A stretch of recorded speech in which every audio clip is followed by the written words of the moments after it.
Kak Iza buka majlis dulu, Ustaz. A'udzubillahi minasyaitonirrajim. Bismillahirrahmanirrahim. Assalamualaikum warahmatullahi wabarakatuh. Alhamdulillah wassalatu wassalamu ala Rasulillah wa ala alihi wa sahbihi wa man walah. Subhanaka la ilma lana illa ma 'allamtana innaka antal alimul hakim. Rabbi shrah li sadri wa yassir li amri wahlul 'uqdatam min lisani yafqahu qawli. Alhamdulillahilladzi hadana li hadza wa ma kunna linahtadiya laula an hadanallah. Allahumma anfa'na bima 'allamtana wa 'allimna ma yanfa'una wa zidna ilma. Rabbana yassir wa la tu'assir wa tammim bil khair. Rabbi zidni ilman. Amin ya rabbal alamin. Ustaz, seperti mana yang Ustaz bagi tajuk kepada kami pada hari ini, tajuk pengurusan keuangan raya dan zakat. Ustaz dah bersedia ke? Baik, terima kasih Kak Liza. Assalamualaikum warahmatullahi wabarakatuh. Innalhamdalillah nahmaduhu wa nasta'inuhu wa nastaghfiruh wa na'udzu billahi min shururi anfusina wa min sayyiati a'malina. May yahdihillahu fala mudilla lahu wa may yudlil fala hadiya lahu. Asyhadu an la ilaha illallah wahdahu la syarika lahu wa asyhadu anna Muhammadan 'abduhu wa rasuluh. Allahumma shalli wa sallim ala sayyidina Muhammad wa ala alihi wa ashabihi wa man tabi'ahum bi ihsani ila yaumiddin. Amma ba'd. Silakan Kak Liza, Kak Syida dan semua puan yang dirahmati Allah Subhanahu Wa Taala. Okey, jadi insya-Allah hari ini kita mula balik kita punya perbincangan dan berkenaan dengan kelas kita, dan hari ini kita nak fokus kepada tajuk perbincangan berkenaan dengan urus keuangan raya dan juga zakat fitrah. Okey. So asalnya sebab ada beberapa soalan yang daripada jemaah juga kan, yang mana tanya pada Kak Syida dan Kak Syida forward kat saya rasa banyak sangat perlu kita jawab ataupun perlu diperbincangkan. Jadi hari ini kita ambil satu sesi kerana isu zakat fitrah ni banyak juga perkara yang kita nak bincangkan pada pagi ni insya-Allah. Okey. So hari ini kita nak berbincang tentang urus keuangan raya dan juga zakat fitrah. Okey. Jadi secara asasnya kalau kita perhati kepada sebelum kita pergi isu utamanya tentang zakat fitrah tu, kita nak tengok juga daripada sudut urus keuangan. Okey, urus keuangan. Nota ada dalam chat dah dapat insya-Allah. Okey, saya dah ni kan nota dalam chat kita tu. Jadi kalau nak tengok situ pun boleh, tengok skrin pun okey, tak ada masalah. Okey. So kita sebut tentang perancangan keuangan. Jadi perancangan keuangan ni bukan je raya sebenarnya kan. Jadi waktu dalam keadaan apa sekalipun kita kena berancang keuangan kerana ia merupakan satu benda yang sangat-sangat penting, dan dia bukanlah sebab kadang-kadang tu isu pertama mungkin ketidakcukupan pendapatan lah. Itu yang pertama lah. Yang kedua ialah kadang-kadang pendapatan tu ada dan boleh je simpan tapi tak ambil urus. Cara menguruskan keuangan itu yang akhirnya akan menjadi kita punya keuangan simpanan ataupun pengurusan perbelanjaan kita boleh, dia bukan saja gagal, bukan saja problem, tapi boleh melibatkan urusan akhirat pula. Itu yang kita paling bimbang. Okey. So saya ambil sikit apa yang disebut tentang Financial Literacy Bank Negara 2021. Bank Negara keluarkan kajian yang mana melihat habit macam mana orang Malaysia ni berbelanjanya, simpanannya, keuangannya dan sebagainya. Maka mereka dapat ada 4 perkara. Okey, dapatan kajian tu ada 4 perkara yang mana masih lagi kurang kesedaran di kalangan masyarakat Malaysia. Kan? Yang mana kalau kita perhati sehingga 35% saja yang faham tentang perkara ni di kalangan semua masyarakat Malaysia ni ataupun survey yang mereka jalankan. Tapi kebanyakannya mereka masih lagi terumbang-ambing dalam isu berkait dengan keuangan, perancangan dan sebagainya. Okey, so pertama, sangat penting ialah kita faham ialah belanja. Okay, so belanja ni macam-macam lah, belanja raya, belanja sekolah, belanja macam-macam kan, melancong begitu ini dan sebagainya. Maka perbelanjaan ini antara salah satu benda yang kita kena perhati betul-betul. Sebab kalau perbelanjaan kita ni yang pertama ni kita dah gagal urusnya dengan cara yang paling terbaik, maka dia akan pergi beri kesan pada simpanan, persaraan dan juga kecemasan. Dia akan pergi ke situ. So maksudnya asasnya perbelanjaan kita tu macam mana? Kalau barang dapur, barang rumah, okay? Kemudian perbelanjaan baju raya lah dan macam-macam lagi. Jadi betul ada setengah orang kata tu kita kena raikanlah sekali-sekala, setahun sekali macam-macam dan sebagainya. Tapi sebenarnya yang paling penting yang kita nak perhati, yang kita nak tengok adalah daripada sudut kawalan perbelanjaan. Dan kita kena tahu kalau contoh kita beli barang dapur, sebenarnya beli barang dapur, katalah kita belanja 300, 400 kan, 200 dan sebagainya. Sebenarnya 30% daripada barang dapur tu adalah barang yang dibuang. 30% barang yang ada, kita beli barang dapur tu barang yang dibuang. Itu termasuklah, itu memang tak boleh makan lah. Kan, kalau ikan tu sisik dia, kan, perut dia contohnya kan. Ataupun kalau makanan-makanan tentu tin ke apa, dalam tin, kalau minyak apa semua tu, botol minyak dan sebagainya, yang tu memang kita akan buang. Okay, kita tak akan guna lah maksudnya. Okay, so kita kena tahu tu daripada awal. Jadi dia punya prosesnya situ sendiri kita dah tahu dah. Kan hari ni kalau orang dia cari minyak masak, dia beli minyak masak plastik kan. Contohnya kalau botol kan nak simpan lah, nak apa dan sebagainya, payah kan. Jadi beli minyak plastik dan kemudian ada botol kat rumah, standby satu botol je kan, dan sebagainya. Jadi tapi payah nak cari pula yang plastik tu. So maksudnya daripada situ sekali kita dah nampak dah.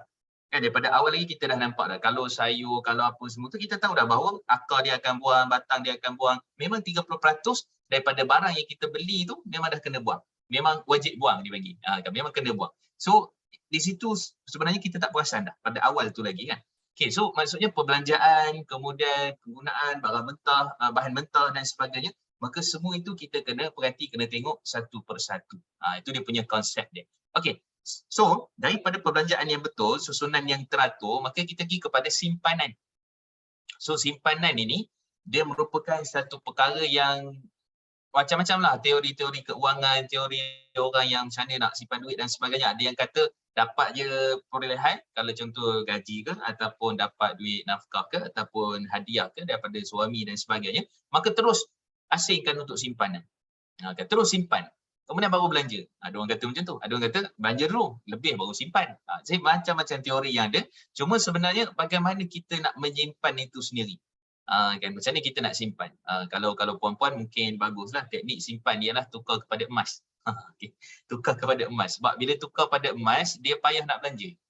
Itu dia punya konsep dia. Kenapa kena beli emas? Kenapa kena simpan emas? Bila dah beli emas, dia payah nak belanja. Payah nak pergi sekian-sekian. Melainkan betul-betul terdesak, barulah pergi gadai ke, pergi jual ke dan sebagainya. Itu antara satu teknik kita menyimpan. Sebab kalau cash dalam bank, kan, jadi yang tu memang problem lah, jadi isu. Okay? Itu cara pertama. Maksudnya cuba terjemahkan dia kepada benda yang susah kita nak cairkan. Terutama emas lah. Itu yang pertama. Yang kedua, kita kena simpan dekat akaun tu yang payah untuk kita buat transaksi. Tapi itulah masalahnya. Contoh tabung haji kan. Tabung haji ni sekarang dah boleh link. Boleh link dengan Maybank, CIMB, dengan apa, Bank Islam kan. Dulu-dulu, bila kita simpan tu, nak pergi keluar tu pun rasa malas. Nak kena pergi beratur kat tabung haji, nak kena ada buku, nak kena tu, nak kena ni dan sebagainya. Tapi sekarang ni semua mudah. Maksudnya, kebocoran dan ketirisan itu lebih cepat. Kan? Maksudnya memang kita nak akan belanja, transfer itu, ini, bayar itu, ini dan sebagainya. Jadi, kita cuba cari satu akaun, kan, macam anak-anak dia ada simpanan, tabung simpanan pendidikan dan semua tu kan. Itu bagus tu sebenarnya. Itu perancangan yang sangat bagus. Kan? Dia punya peratus tu dia boleh tolak gaji dan sebagainya. Itu simpanan untuk anak-anak. Bagus tu. Kan? Supaya kalau simpan dalam akaun kita, ataupun dalam akaun dia, sikit-sikit lagi guna. Sebab benda tu senang keluar. Kan, benda tu senang kita nak dapatkan. Jadi cepat, jadi mudah cair dengan sebab benda tu ada dalam akaun dan senang nak keluar. Kan, itu maksudnya tips dua, cuba cari akaun ke apa yang susah nak keluar. Supaya dengan sebab susah tu kita melambat-lambatkan proses pengeluaran. Kan, itu kita kata teknik kita nak menyimpan. Sebab kita kena kontrol. Kalau sekadar simpan dalam akaun, simpan dalam apa dekat rumah ke apa, memang cepatlah dia punya keluar dia tu kan. Sebab benda tu senang dapat. Itu dia punya konsep. Okay. Yang ketiga, dari sudut simpanan juga ialah kita kena faham dia membawa kepada bersara. Okay. Simpan maksudnya kepada persaraan. So persaraan ini kalau kita tengok KWSP saja di Malaysia, kalau kita tengok, sebab itulah kan dia orang kata nak kena keluar KWSP lah dan sebagainya. Tapi kalau kita perhati betul-betul, 85% masyarakat Malaysia, 85% tu, atau 75%. 75% daripada masyarakat Malaysia tak ada 10,000 pun dalam KWSP dia. Tak ada 10,000 pun. Maksudnya kalau jadi apa-apa pada persaraan dia dan sebagainya, itu jadi satu perkara yang sukar. Kan mungkin ada orang kata, Ustaz, dia kan tak kerja dekat ni. Kan dia sebenarnya KWSP boleh buat caruman sendiri. Kan senang je buat caruman dia, boleh online pun. Boleh letak tu 500 ke 700 ke 1000 ke nak buat caruman secara bulanan KWSP. Boleh je, tak ada masalah pun. Cumanya kita kata kita perbelanjaan tu lah. Tu macam contoh simpan KBSP tu memang lambat nak keluar. Memang payah nak keluar. Letak 200 dalam KBSP contohnya kan. Boleh buat online dah daripada Maybank, boleh pergi ke KBSP account tu, masukkan account pun semua. Lepas tu kita boleh transfer. Kan. Lepas tu dia tempoh dalam 4 ke 5 hari macam tu, kita akan tengok dalam account KBSP kita duit tu dah masuk. Kan dia akan pergilah, ada account 2, ada bahagian persen-persen dia lah pergi ke mana tu. Itu bagus. Itu untuk mengelakkan kita simpanan yang kekal. Simpanan yang kekal. Tak apa kalau kita mungkin akan keluar KBSP 55, contoh kita sekarang umur 40 ke, 40 lebih ke ataupun 30 lebih ke contohlah kan. Tak apa, simpan je. 200 ke sebulan kan, 100 ke sebulan simpan. Sebab benda tu kita memang susah nak keluar. Maka nanti kita akan dapat hasil simpanan yang sepatutnya. Okay, so persaraan. Jadi sangat pentinglah untuk simpanan persaraan, terutama perkara-perkara benda-benda yang melambatkan kita untuk keluarkan duit tu, termasuklah KWSP. Jadi bukan orang kerja swasta je yang boleh simpan KWSP, kita pun boleh carum sendiri KWSP. Okay. Kemudian kecemasan. Ini paling penting. Kecemasan ini ialah ketika mana berlaku apa? Ketika mana berlaku keadaan tertentu lah, accident ke, tak boleh kerja, lumpuh dan sebagainya, macam-macam lagi kan. Macam dulu COVID lah dan sebagainya. So waktu kecemasan ni sangat-sangat perlu untuk kita titik beratkan. Kan? Sebab tu kalau hari ni kita pernah bincang kan dulu tentang hibah apa semua tu, ada orang buat hibah, ada orang boleh ambil takaful dan sebagainya. So isunya ni lah, kecemasan ni lah. Tiba-tiba kena buat transplant buah pinggang ke, jantung ke apa dan sebagainya kan. Jadi itu semua memerlukan kos dan sangat banyak. Kan, kalau tak ada 30 ke 40 ribu, memang tak ada transplant lah dekat AJN tu kan. Tapi sekarang ada bantuan kerajaan, saya tak pastilah macam mana dia punya prosedur nak mohon tu kan. Cuma kita nak kata, dia punya konsep tu, kecemasan tu, tiba-tiba. Kan, buat contohnya kita kata, ialah benda kita tak pasti kan, qada dan qada Allah kan, tayar pancit ke, tiba-tiba kereta rosak ke, dan macam-macam. So itu dipanggil sebagai kecemasan. Jadi 4 perkara ni, bila kita nak belanja, apa yang kita perlu belanja, bila kita nak simpan, kat mana nak simpan, waktu persaraan dan kecemasan, 4 perkara ni kita kena ada mindset. Sebab biasa orang belanja kat situ je. Belanja. Simpanan adalah level 2 mungkinlah ada sikit simpanan. Tapi kalau bersara, bersara tu lambat lagi. Contoh kan, ada pula orang kata kita keluar sekarang je ke PSP, belum tentu dapat masa. Nanti takut mati awal. Contoh kan. Macam-macam. Jadi itu menunjukkan bahawa kita punya perancangan itu kena betul-betul, kena tepat dan kena berhati betul-betul. Okay? So ini secara ringkas tentang isu perbelanjaan kita. Okay. Yang kedua, kita nak pergi ialah di antara israf, tabzir dan iqtar. Okay. Ini Quran mention ni. Apa beza israf, apa beza iqtar dan sebagainya. Okay. So Allah sebut dalam surah Al-Furqan pada ayat 67, A'udzu billahi minasyaitonir rajim, walladzina idza anfaqu lam yusrifu wa lam yaqturu wa kana baina dzalika qawama. Okey. Dan juga mereka yang diredai Allah itu ialah apabila membelanjakan harta tidak melampaui batas dan tidak bakhil. Dan sebaliknya perbelanjaan mereka adalah betul sederhana di antara kedua cara daripada boros dan juga bakhil itu. Okey, surah Furqan ayat 67. Kita baca satu ayat lagi. Allah sebut, ni ayat ni kita biasa dengar. ولا تبذر تبذيرا إن المبذرين كانوا إخوان الشياطين وكان الشيطان لربه كفورا. Baik, Allah menyatakan, janganlah kamu membazir dengan pembaziran yang melampau. Okey, sesungguhnya orang-orang yang membazir itu adalah saudara-saudara syaitan, sedangkan syaitan itu pula adalah makhluk Allah yang sangat ingkar kepada Tuhannya. Okey, sangat kufur kepada Tuhan. Okey, so ayat ni ada sebut israf. Yusrifu tadi tu asalnya perkataan isra, sarafa, israf. Ada yang sebut iqtar, walam yaqturu. Yaqturu. So ada israf, ada iqtar. Kemudian ayat yang ke 26 27 iaitulah tabzir, pembaziran. Apa beza israf, apa beza iqtar, apa beza pembaziran? Ini semua ada yang berlaku dalam masyarakat. Okey. Yang pertama israf. Ada sebahagian ulama sebut israf dengan membazir, maksudnya lam yusrifu dengan tabzira, benda yang sama. Maksudnya dia melampaui batas, dia melebihi keperluan dan dia tak guna pun tapi dia beli. Itu dipanggil sebagai maksud sama bagi israf dan juga membazir. Tapi saya lebih tertarik pada apa yang disebut oleh Imam Al-Jurjani dalam dia punya ta'rifat, kamus dia, Imam Jurjani menyebutkan bahawa israf ni kita beli lebih dan kemudian dia tak bazir lagi, tapi lebih. Maksudnya berlebih-lebihan. Itu israf. Kalau bazir, bazir ni langsung tak guna. Okey. Maksudnya israf tu mungkin guna tapi tak tahu bila, tapi beli lebih lah. Kalau contoh kita punya perbelanjaan, kita kata apa? Perbelanjaan bulanan kita katalah contoh 500 ke 700 ke kan. Tengoklah kalau ada bela kucing lebih lagi. Macam tu kan. Kalau ada bela ni lebih lagi, kalau tu dan sebagainya lah. So tengok pada perbelanjaan. Katalah 6 ke 700. Jadi kita pun beli sayur-sayur kan lama sangat boleh tahan dalam peti kan. Jadi sayur ni seminggu tu pun dah jadi kuning, jadi apa dan sebagainya kan. Okay, so tengok jenis sayur lah. Kalau berdaun tu memang tak tahan lah. So kita pun beli lebih. Kita beli sebulan. Kan kita beli sebulan. Maka sebulan tu beli lebih tu dah jadi israf lah.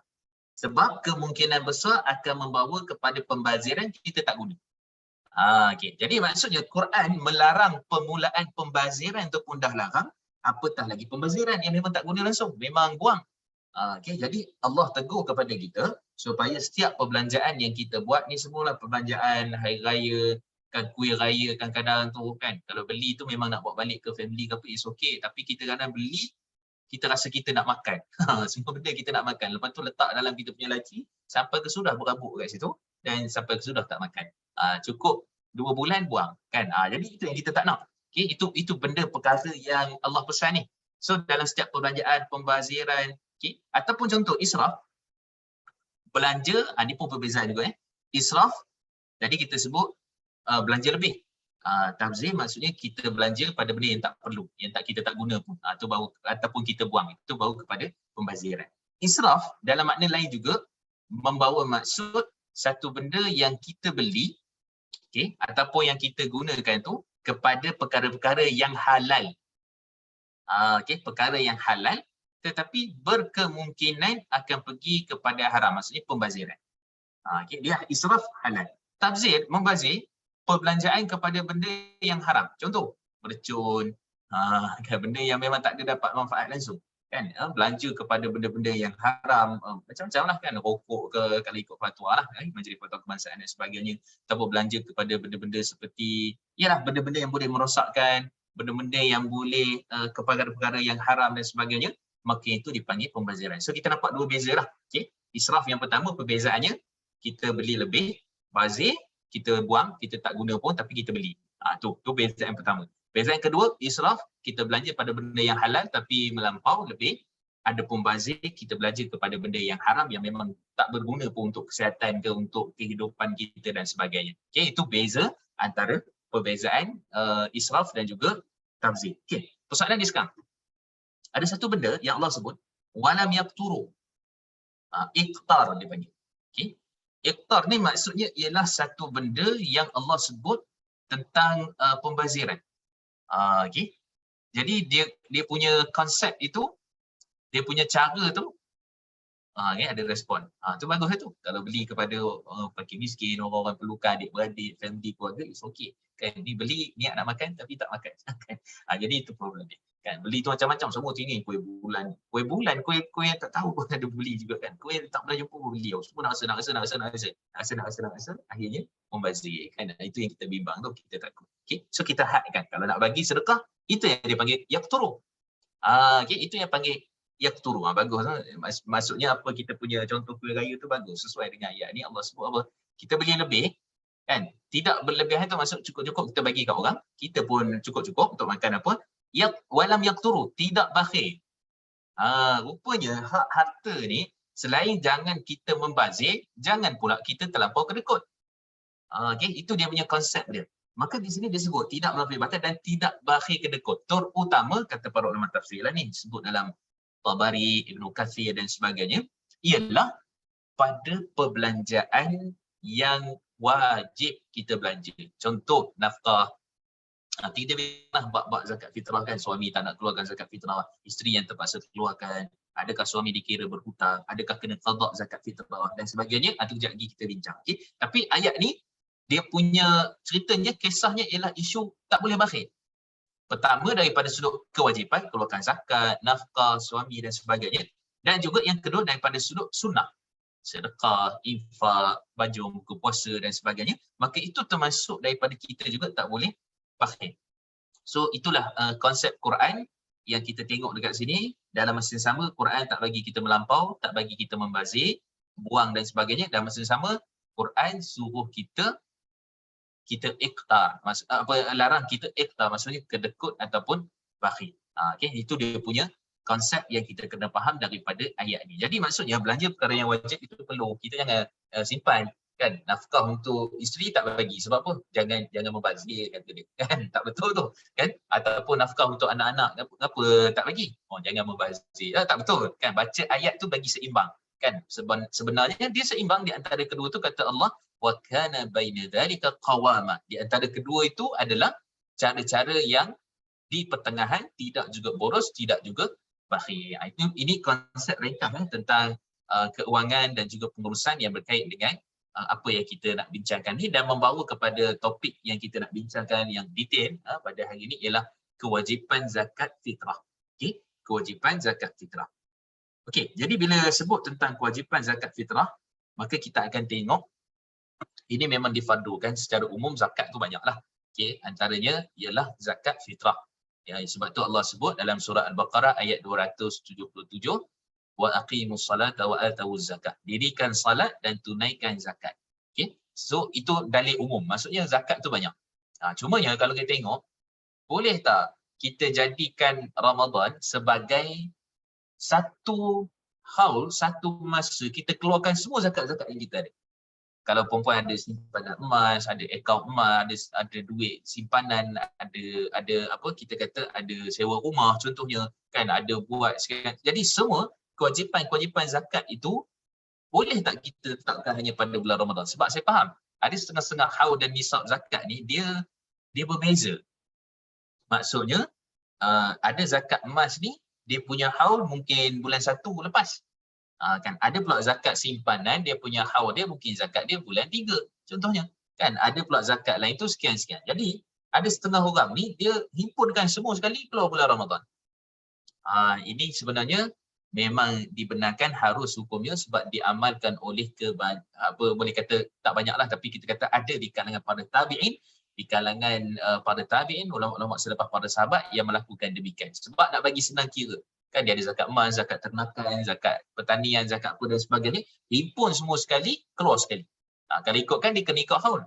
Kena ikut haul lah, maksud bila sampai haul dia, nisab dia kena keluar. Tetapi sebab bulan Ramadan ni pahala je lebih, kan, sebab tu mereka berdalilkan dengan hadis sahih riwayat Imam Muslim, kata Nabi SAW, kullu amali bani Adam yudha'af. Setiap amalan Adam itu dilipat gandakan. Daripada 10 kepada 700 kali ganda. Kan itu dekat mana berlaku tu? Bulan Ramadan. Maka apa yang wajib, apa yang sunat, mereka lipat gandakan, banyakkan, dan termasuklah yang kita panggil sebagai zakat-zakat yang lain. Jadi maksudnya kalau satu orang dia nak buat sekali je haul dia tu untuk dikeluarkan zakat pada bulan Ramadan, dia tidak bertentangan dengan syarak dan tidak diharamkan, maka hukumnya adalah harus dan juga dibenarkan. Kan? Cuma yang masalahnya ialah orang terlupa zakat-zakat yang tu. Sebab dia tak sedar simpanan apa dan sebagainya. Tapi kalau zakat fitrah dia ingatlah. Sebab dia bulan Ramadan kan. Tu kaitan dia. Okey, so daripada Abdullah bin Umar radhiyallahu anhu, Rasulullah sallallahu alaihi wasallam bersabda, beliau menyatakan anna Rasulullah sallallahu alaihi wasallam farada zakatil fitr min Ramadan 'ala an-nasi sa'an min at-tamr aw sa'an min asy-sya'ir 'ala kulli hurrin aw abdin dhakarin aw untha min al-muslimin. Kata baginda Nabi sallallahu alaihi wasallam, Nabi sallallahu alaihi wasallam menyebutkan tentang apa yang dinyatakan ni, sesungguhnya Rasulullah SAW telah mewajibkan zakat fitrah pada bulan bulan Ramadan ke atas setiap manusia sebanyak satu gantang. Sa' ni gantang, mud tu cupak, mim dal tu cupak. Okey. Tapi Nabi sebut sini satu gantang. Okey. Satu gantang berapa? 2.7 kilo lebih kurang 2.7 lebih sikit, 2.8 macam tu. Okey, satu gantang. Saya ingat bila sebut gantang ni ialah arwah nenek dulu kan, ataupun orang kampung kata berapa gantang melemang. Kan dikira gantang. Kan dia kira gantang. Maksudnya satu gantang tu kalau 10 kilo tu 3 gantang lebih lah. Itulah dia punya cara kiraan dia. Okey. So bila sebut satu gantang daripada tamar dan satu gantang gandum. Tapi ceritanya makanan asasi. Kalau di Malaysia beras lah. Okey, di Malaysia ni beras. Bagi setiap yang merdeka atau hamba lelaki maupun perempuan. Jadi maksud semua orang secara asasnya, peribadinya, diri sendirinya, dia kena keluarkan zakat. Kan? Jadi maksudnya nak bagi tahu bahawa zakat ini dia asalnya kefarduan ke atas individu. Kefarduan ke atas individu. Sebab dia adalah satu perkara yang Nabi wajibkan, Nabi sebut farada ataupun faridah. Ataupun furidah pun boleh, difardukan zakat, tapi di sini baca farada lah. So maksudnya difardukan zakat, yang mana Nabi SAW sebutkan ini menunjukkan bahawa semua orang kena bayar zakat. Cuma ada tak orang kes-kes terkecuali yang tak perlu bayar zakat. Nanti kejap lagi kita ada kes lah tertentu yang tak perlu bayar zakat. Ada pula orang tu dah tak ada lah tapi kena juga bayar zakat. Zakat fitrah lah ni, bukan zakat lain, zakat fitrah. Macam mana keadaan tu? Kejap lagi kita ceritakan. Okay, so ini kewajipan, ini dalil yang menunjukkan adanya zakat fitrah. Hadis sahih dalam riwayat Imam Muslim. Jadi bila sebut sini, Nabi bagi contoh ni. Kalau di Mekah, Madinah tu biasanya tamar lah. Ada tempat gandum. Macam kita di Malaysia sekian-sekian, ada tempat lain jagung dan sebagainya. Yang penting dia punya bilangan tu ataupun dia punya apa yang perlu dikeluarkan tu ialah sah, iaitu 1 gantang. Okay. Ini menjadi kesepakatan 3 pandangan para ulama. Imam Malik, Imam Syafi'i, Imam Ahmad. Mesti keluar makanan asasi. Kalau beras lah kena pergi hantar ke amil zakat. Dia faham tu kan? Kalau kita kata haiwan, lembu, kambing dah cukup 40, dah cukup apa, maka daripada salah seekor tu lah yang kena pergi hantar ke rumah amil zakat. Yang ambil zakat. Itu 3 pandangan majoriti di kalangan para ulama. Tapi mazhab Imam Abu Hanifah mengharuskan, membenarkan untuk bayar dengan nilai. Yang inilah fatwa yang kita pakai dekat Malaysia, walaupun asalnya mazhab Syafi'i kena bayar dengan beras, tapi tak apalah kan, kita kata fatwa memudahkan, dan ini juga pandangan pusat-pusat zakat, boleh dibayar dengan nilai, iaitulah sekitar RM7 tu. Okay. Kalau kata beras 1 kilo RM2 berapa lebih sikit tu, so kalau dah 1 gantang dah hampir dekat 3 kilo dalam RM7 lah. Itulah dia punya kiraan dia, zakat yang kita keluarkan. Okay. Begitu juga pandangan Imam Abu Hanifah, mazhab Hanafi, membenarkan bayar semua jenis zakat dengan duit. Zakat lembu boleh bayar dengan duit je. Zakat kerbau bayar dengan duit. Zakat pertanian bayar dengan duit. Zakat padi bayar dengan duit. Semua boleh bayar dengan duit. Okay, itu dia punya pandangan, dan pandangan itu lebih mesra lah kepada keadaan, kepada asnaf fakir miskin. Kadang-kadang dia beras dah banyak kan. Kan maksudnya lauk-lauknya pula dah dan sebagainya, maka lebih praktikal daripada sudut tu.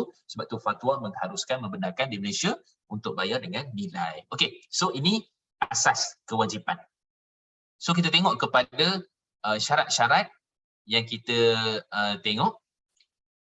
Pertama sekali, Islam diwajibkan, sambil-sambil tu saya jawab soalan pun sedap juga. Okay. Kan, bagulah, best. Okay. So, okay, ada soalan daripada FB. How tu kena ikut tahun hijrah atau Masihi? Asalnya tahun hijrah. Asalnya tahun hijrah. Kan? Tapi sebab tahun hijrah ni, kita ni ingatnya bulan Ramadan je yang kita ingat tahun. Kan, bulan lain Zulkaidah, Zulhijjah, yang ada peristiwa besar lah kan. Zulkaidah, Zulhijjah sebab haji. Kan, kita ingat lah. Habis masuk Safar tu payah sikit kan. Jadi kita pun kadang tak berapa ingat. Okay, tapi asalnya memang kena bayar ikut tahun hijrah. Cuma praktikal pusat-pusat zakat, satu Malaysia, baik di wilayah di Selangor dan sebagainya, mereka menggunakan kaedah tahun Masihi bagi senang kira. Okay, so maksudnya kalau mula Februari, maka Februari tahun depan lah. Kalau mula nisab itu cukupnya, maka haulnya Mac tahun depan lah. Kalau kata bulan April ni, maka April tahun depan. Jadi kita kata, adakah dia guna tahun hijrah? Ya, sepatutnya begitulah. Tapi praktikalnya ataupun kebenarannya ataupun memudahkannya, maka guna tahun Masihi, dan itu yang diguna oleh pusat zakat yang kebanyakannya di Malaysia. Okey. Jadi bayar zakat kita ikut mazhab Hanafi lah, ya Ustaz. Sebenarnya begitulah. Bukan kita kata saja aku bayar zakat mengikut mazhab Hanafi dengan bayaran tunai kerana Allah Ta'ala. Tak perlu.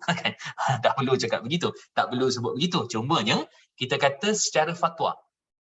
Okay, secara fatwa. Jadi maksudnya bila fatwa telah diputuskan oleh pemerintah kita, maksudnya fatwa kebangsaan, fatwa negeri dan sebagainya, bayar dengan nilai, maka pada waktu itu kita bayar dengan nilai, kita mengikut pandangan mazhab Abu Hanifah satu, yang kedua kita mengikut taat kepada pemerintah.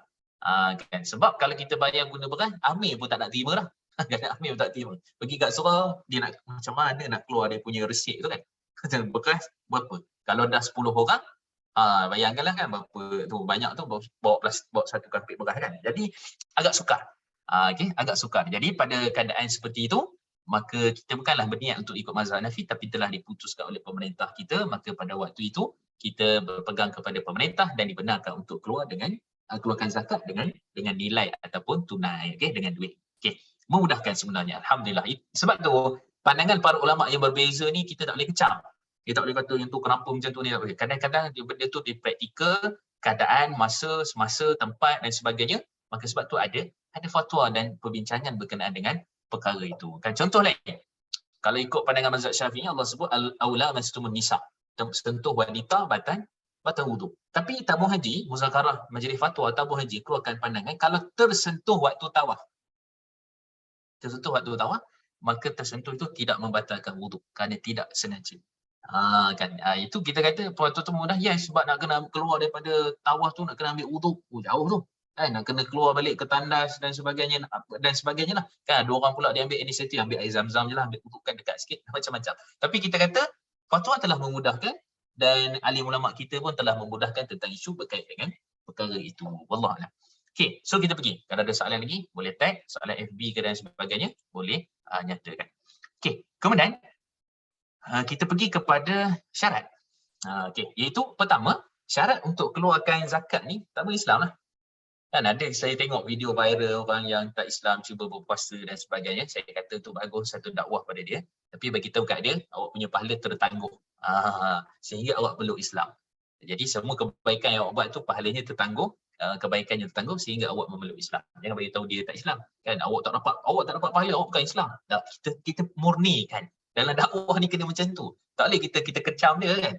Kita kata awak tak Islam, tak wajib pun puasa. Tak, kita kata kita murnikan supaya pahala awak tertangguh. Nanti memeluk Islam, insya-Allah mudah-mudahan semua awak akan dapat dan semua dosa-dosa awak dihapuskan. Itu kelebihan tu bagi orang yang memeluk Islam. Okey, habis. Yang kedua, waktu. Sesungguhnya telah ditetapkan waktu diwajibkannya, iaitu ketika terbenamnya matahari pada hari yang terakhir bulan Ramadan. Itu waktu wajibnya, terbenamnya matahari pada akhir bulan Ramadan. Dia ada waktu harus, itu semua sekejap lagi kita bincang.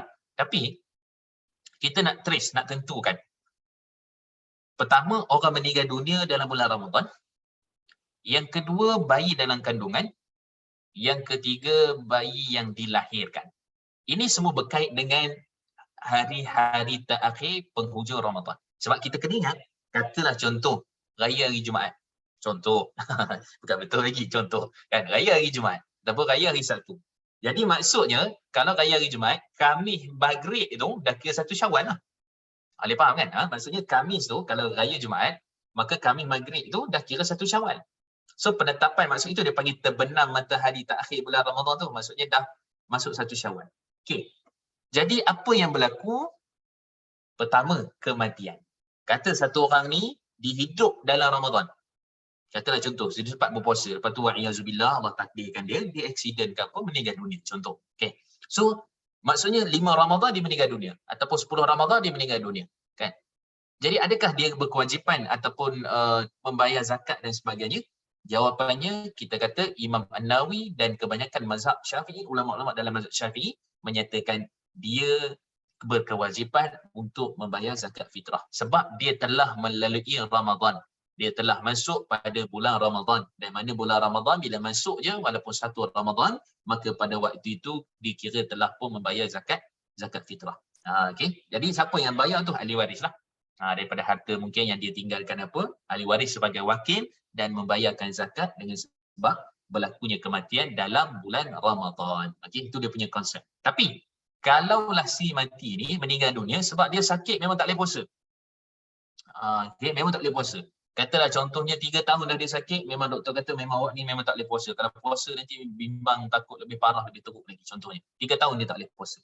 So sepanjang 3 tahun, tahun ketiga tu sampai ajal dia meninggal dunia, maka dia pun meninggal dunia. Maka tak perlu ganti, tak perlu perlu tak untuk zakat fitrah ataupun sebagainya, maka kita kata kena juga zakat fitrah, tapi puasa dia tak perlu digantikan ataupun apa, cuma bayar fidyah saja.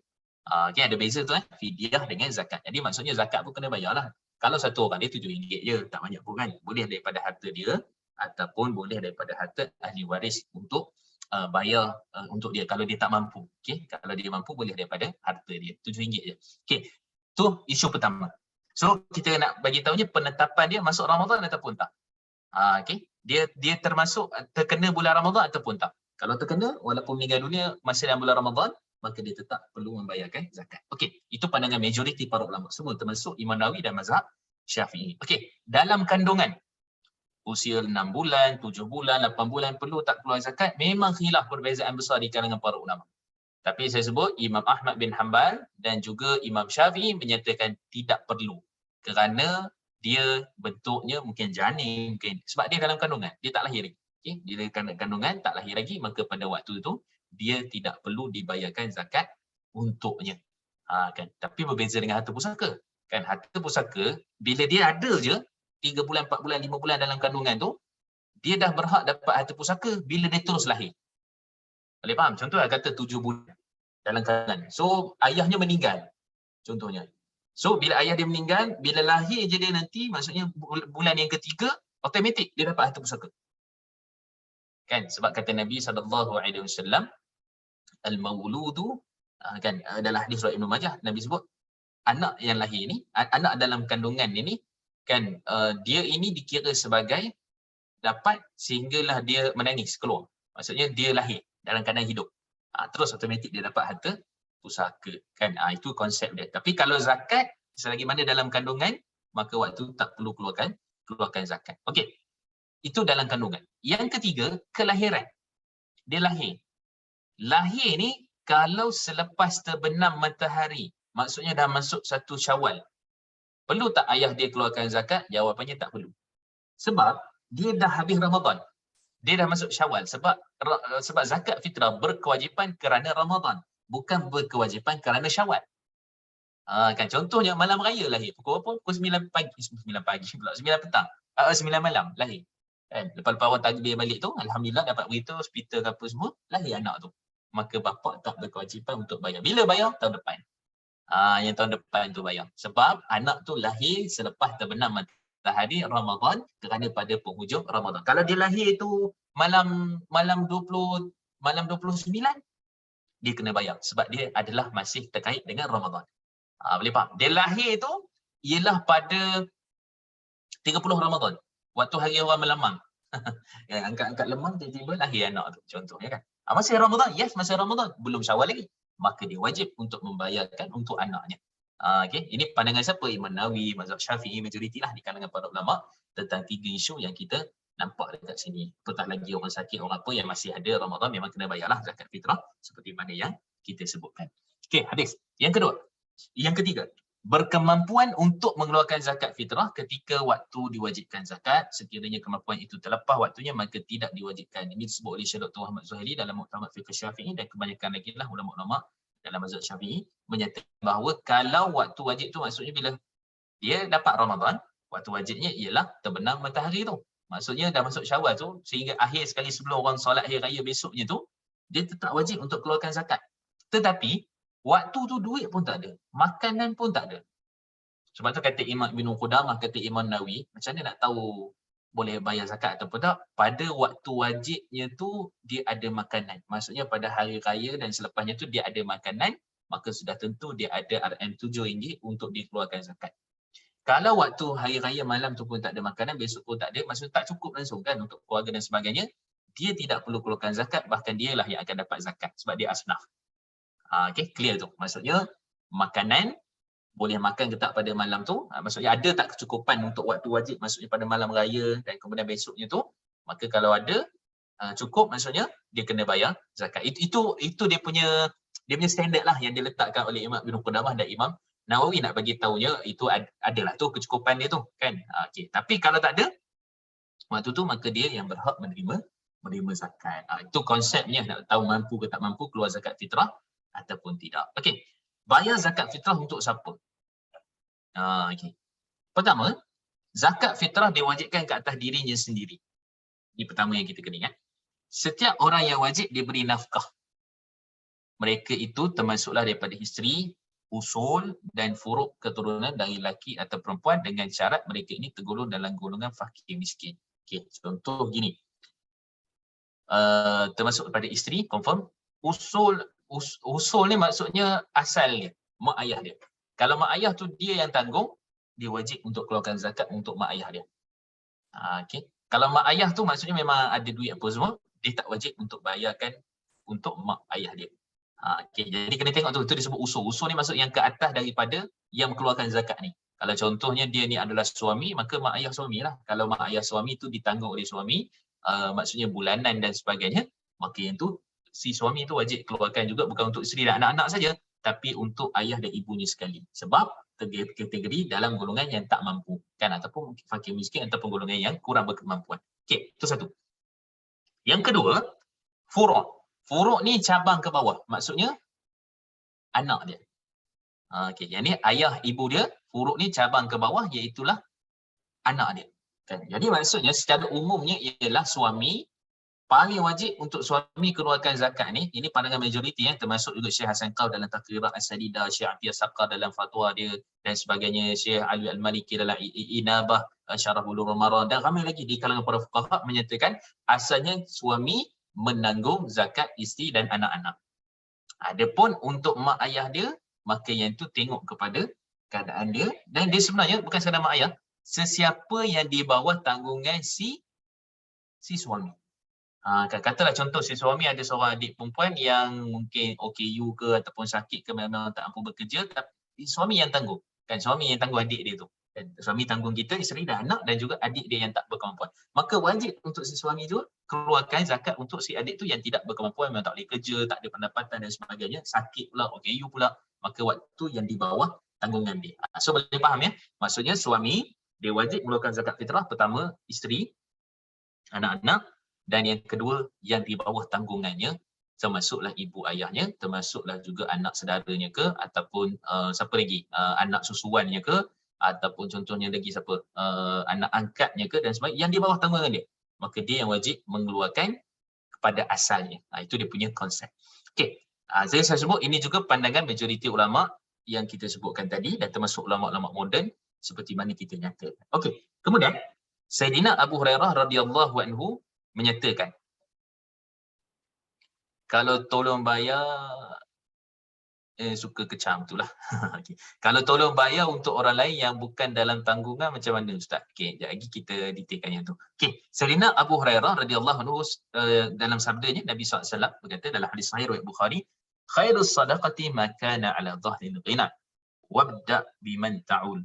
Sebaik-baik sedekah, bukan sedekat, sedekah adalah selepas mencukupi keperluan, maksudnya untuk diri kamulah, dan mulailah daripada orang-orang yang berada di bawah tanggungan kamu. Maksudnya sedekah ini maksudnya zakat kan ni. Okay? So sebaik-baik sedekah maksudnya zakat ialah untuk kamu, diri kamu, dan kemudian orang-orang yang berada di bawah tanggungan kamu. Ini dalilnya menyatakan suami wajib membayar zakat fitrah kepada isteri dan juga anak-anaknya. Walaupun benda ni ada khilaf, sangat besar perbezaan di kalangan para ulama. Ada yang kata kita kembali pada hadis asal tadi, kata mazhab Hanbali, sebab asalnya diri sendiri yang bayar, maksud isteri bayar untuk sendiri kan, ataupun anak-anak bayar sendiri. Jadi kita kata itu jadi macam ada konflik sikit. Cuma kita kata mazhab Syafi'i berdasarkan dalil hadis ni yang kukuh, yang kuat, berdasarkan pandangan majoriti para ulama, maka suami membayar untuk isteri dan juga anak-anaknya.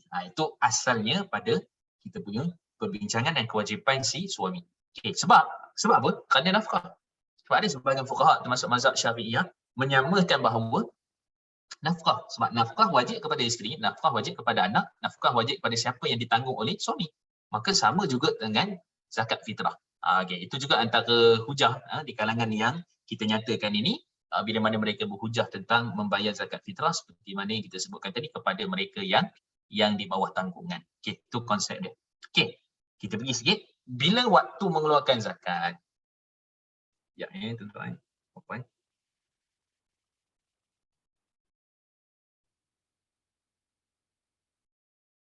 Okey, so bilakah waktu mengeluarkan zakat? Bila kita sebut, pertama harus sebelum raya. Sebelum raya ni maksudnya sehari atau 2 hari. Tetapi lebih daripada itu tidak diharuskan mengikut pendapat mazhab Malik dan juga mazhab Hanbali. Maksudnya sehari atau 2 hari. Maksud pagi raya tak apa cantik lah kalau ikut pandangan mazhab Imam Malik dan juga Hanbali. Kan? Ataupun sebenarnya dia mula Ramadan je. Jangan 30 Syakban dah bayar zakat lah. Tapi boleh ke? Ada pandangan fuqaha yang ceritakan boleh. Bayar lagi awal. bulan Syakban, bulan apa semua, bulan Rejab dah bayarkan zakat fitrah. Ada pandangan tu, tapi kita kata tak berapa kukuh, tak berapa kuat, sebab dia yakin akan lalu Ramadan nanti kan. Sebab tu dah mereka ambil drag, mereka ambil daripada awal lagi kan. Ada yang mana satu Ramadan. Jadi yang paling tepatnya bermula satu Ramadan. Itu yang paling kuat daripada sudut hujah. Okey, kemudian harus mengeluarkannya daripada pertengahan bulan Ramadan. Apa boleh? Ini satu pendapat mazhab Hanbali. So pertengahan tu apa? Masuk pada malam 16 yang kita kunut tu. Ataupun orang keliru kan, malam 15 ke 16? Malam 16. Sebab 16 sampai 20, 15 hari. 1 sampai 15, 15 hari. Kan, itu baru betul. So, malam 16 lah baru kunut. Itu konsep dia. Okay, so maksudnya bermula malam 16. Kemudian, harus mengeluarkan pada awal bulan. Ini adalah satu qaul dalam mazhab Hanafi. Awal bulan itu awal Ramadan. Syafi'i dan satu pendapat Hanbali. Okay, kemudian yang ketiga, harus mengeluarkan secara mutlak walaupun sebelum Ramadan. Ini kita kata tadi, ada pandangan menyatakan demikian. Kemudian yang paling penting menurut Imam Ibn Ruslan, ini satu ulama besar juga dalam mazhab Syafi'i, hukum melambatkan bayaran zakat fitrah sehingga satu hari raya adalah diharamkan. Pendapat ini disepakati oleh seluruh ulama. Maksudnya selepas solat hari raya tu, mengikut majoriti ulama, melambatkan bayaran zakat sebab adalah dosa dan wajib diqadha. Ini sekejap kita cerita tentang qadha zakat ni. Ini kerana ia merupakan hak bagi harta dan ia tidak akan gugur dengan luputnya waktu. Okay, so selepas pada tu dikira sebagai waktu haram. Maksudnya waktu haram tu sepatutnya awak tak awak yang bayar zakat tu tak sampailah kepada keluarnya pada waktu tu. Maksudnya kan dalam keadaan kita hari ni semua orang ingatkan boleh bayar online kan. Tak munasabah lah maksudnya untuk kita nak katakan bahawa boleh terlupa lagi. Tapi ada juga orang terlupa, maka terlupa tu dia dikira sebagai kena bayar juga. Dan bukan, walaupun ada hadis kata semuanya dia sedekah tu maksudnya ialah dia tak dapat kelebihan dan pahala bayar zakat tu. Dia hanya dapat pahala sedekah. Tapi zakat tu tunai. Yes, zakat tu tunai. Tu beza dia antara kita keluar selepas mana solat sunat hari raya dan sebelum solat sunat hari raya. Itu dia punya konsep. Sebab tu kadang-kadang dekat surau masjid pun diingatkan kan. Jangan lupa bayar zakat dulu, nanti lagi 10 minit kita nak solat dan sebagainya kan. Diingatkan. Itu pun lupa juga, kita pun tak tahulah. Jadi boleh bayar online, boleh bayar apa. Okay. So, itu cerita tentang bila waktu mengeluarkan zakat. Okey, sebelum kita pergi beberapa persoalan isu yang banyak, soal isu-isu berbangkit, bagaimana menetapkan harga zakat? Ini pun kita nak tahu juga. Okey, di sisi para ulama mazhab Imam Syafi'i, pendapat yang paling kuat, itu biasalah selalu typo. Okey. Pendapat yang paling kuat, yang paling sahih tentang penentuan kadar dan jenis zakat fitrah adalah mengikut ghalib qutb bilad.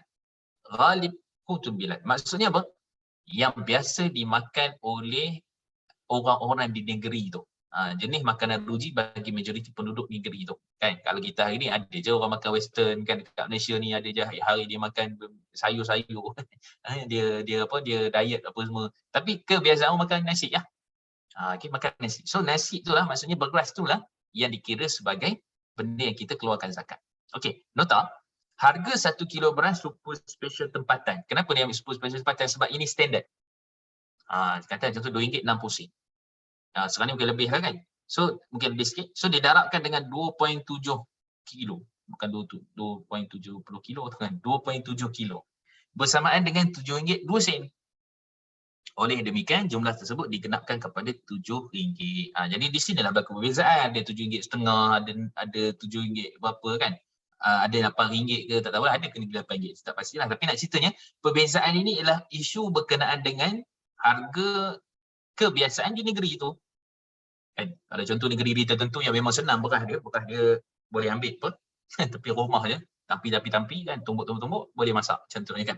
Mungkin dia punya harga tu murah sikit contohnya sebab dia buat sendiri. Kan ada yang kalau kita beli mungkin harga dia RM7.50 contohnya gitulah. So ini konsep yang ada sedikit berbeza daripada sudut negeri. Tapi secara umumnya RM7. Okay, secara umumnya RM7 kerana mengikut harga, mengikut satu gantang tadi tu. Yang 2.7 kilo tadi, maka darab dengan 3, lebih kurang lah. So, keluarlah RM7. Itulah harga yang kita bayar zakat fitrah. Kenapa kena RM7? Kenapa tak ikut 2.5%? Sebab tak semua zakat 2.5%. Yang 25% tu sabit dengan hadis. Nabi sebut dalam hadis sahih riwayat Bukhari, 25% ialah pada zakat-zakat harta, zakat emas, zakat perak, simpanan apa semua tu, maka dikiaskan tu 25%. Kan zakat pendapatan semua dan sebagainya, 25%. Ada zakat yang kena bayar tu ialah 5 ataupun 10%. Kan contoh pertanian, beras tu sendiri. So zakat beras tu kalau kita usahakan dengan mesin, dengan apa benda semua kan, kena racun, kena apa semua, memang confirm lah. Yang itu 5%.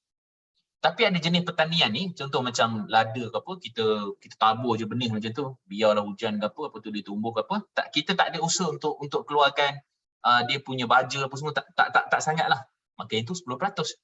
So tengok pada pengairan. Kalau pengairan dia apa benda semua tu, kalau banyak maka itu 5% je dia keluarkan, sikit lagi. Kan? Tapi kalau tak ada pengairan apa, biar je hujan bergantung pada air apa semua, 10%. Beza. Siapa yang sebut? Hadis yang sebut. Okey, itu dia punya konsep. Okey, contoh harta lain, rikas. Harta yang kita jumpa tertanam. Harta yang kita jumpa tertanam 1/5. Kalau harganya 1,000 maka kena keluar 200.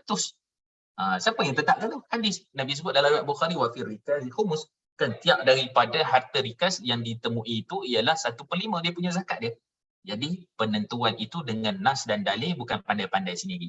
Kan dia kita keluar RM7 lah kot, agak-agak je lah. Tak. Kan dia dengan nas. Sebab tu Nabi sebut tadi dengan satu gantang dengan harganya berapa dan sekian. Itu dia punya konsep. Jadi tak semua zakat tu dia sama je level dia. Kena keluar 25%, ada RM7, 25%, 1/5, ada 5%, ada 10%. Tengok kepada keadaan apa yang perlu dizakatkan. Okey, itu konsep dia.